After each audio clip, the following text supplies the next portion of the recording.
you start shooting? What are the big differences for you? And tell me a little bit about this.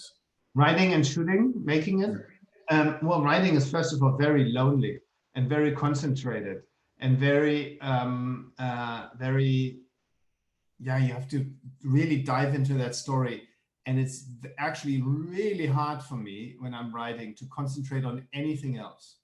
I can't really, I don't go out, I don't meet people, I'm very unsocial. I can't even, like, I'm interested in forming other thoughts than the story. Yeah? And I'm probably a really boring conversational partner when I'm into the script.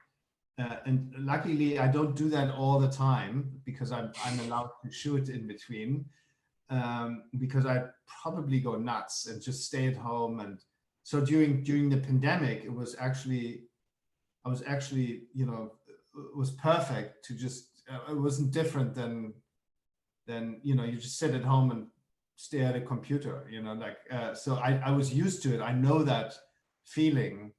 And it was actually quite a welcome change for me in pace because I've been abroad so much.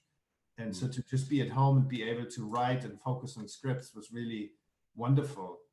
Not to find too many positive things in the world catastrophe. But so that's the main difference. That's just lonely and very concentrated and hard to break out of that concentration, that focus. And I'm usually then also very uninterested in other films or other, you know, I only read what's in that world or watch films that are part of that world. And you know, it all has a single purpose, which is create that story and write that story until the end.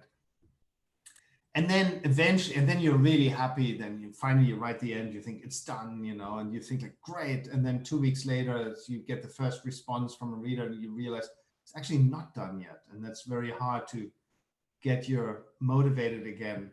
And then you overcome those obstacles, and finally, all your readers say, "Yeah, now I think it's in great shape." You know, like, I don't know, your friends, your producer, your partner, you know, everyone kind of gives their impression, and you learn from that. And then finally you have a script where you think, now I can shoot it. And then it's just a present, a gift to go out and have very good collaborators who have good ideas and just help you make the movie and bring their thoughts as well. Fantastic.